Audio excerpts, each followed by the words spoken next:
ela não morreu.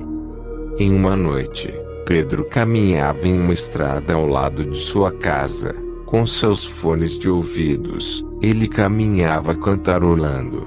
De repente ele avistou uma roda de meninos em sua frente.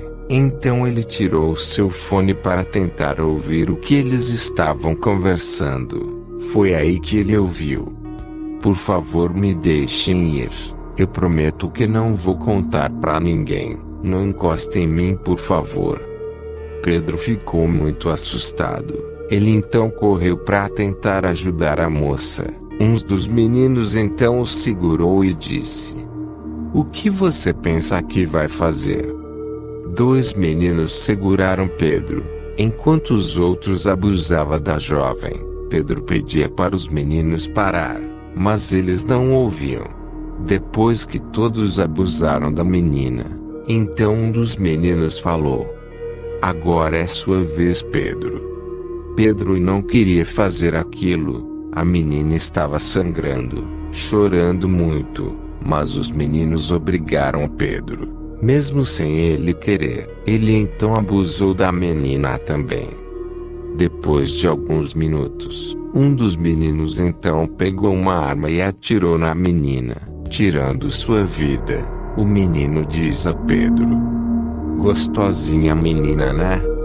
Pode ir agora. Não preciso nem te lembrar que não deve contar isso a ninguém, né?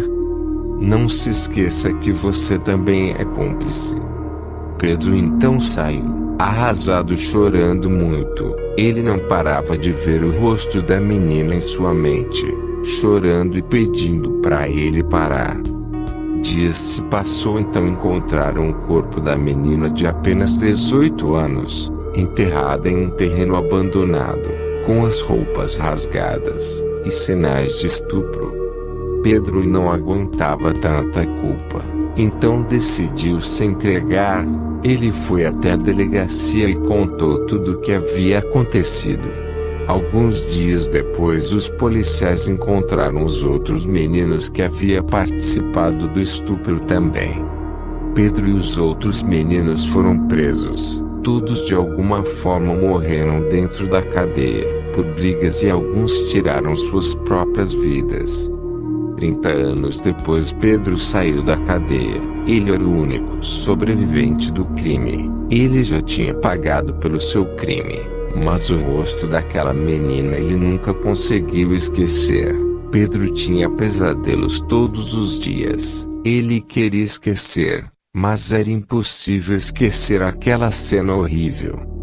Pedro tentou seguir sua vida em frente, conseguir um trabalho, mas nenhuma empresa queria contratar uma pessoa que foi preso por estupro.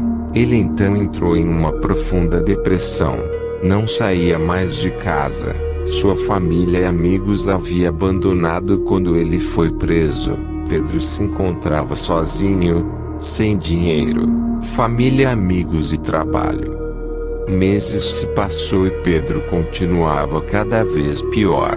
Ele toda noite sonhava com a menina. Pedro precisava de ajuda, mas não podia contar com ninguém. Uma noite Pedro estava dormindo, então ele acordou ouvindo alguns gritos.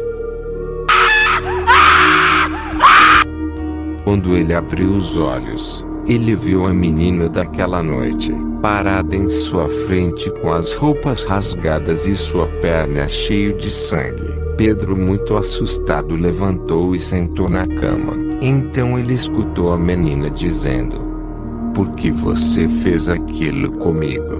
Por que você não me ajudou? Por que você também me machucou?" Pedro, com as mãos no ouvido, gritava: "Para, por favor. Eu sinto muito. Me perdoa, eu não queria. Me desculpa." Quando ele abriu os olhos, a menina havia sumido. Então suspirou aliviado. Pedro tinha medo de dormir. Ele tinha medo da menina voltar.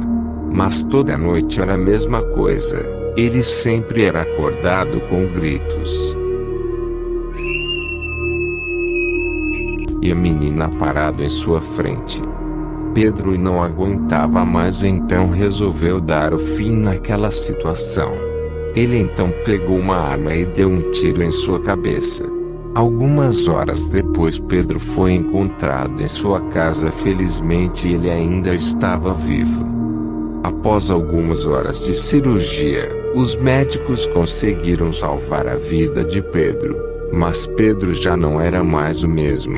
Pedro já não conseguia mais andar, nem falar. Hoje Pedro vive ao cuidado de sua mãe, se tornou um completo vegetal.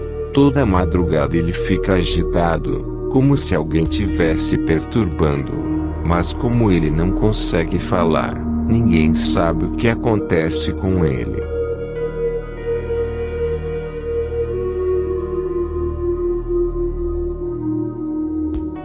E vocês, o que acharam dessa história? Deixe sua opinião nos comentários. Até a próxima.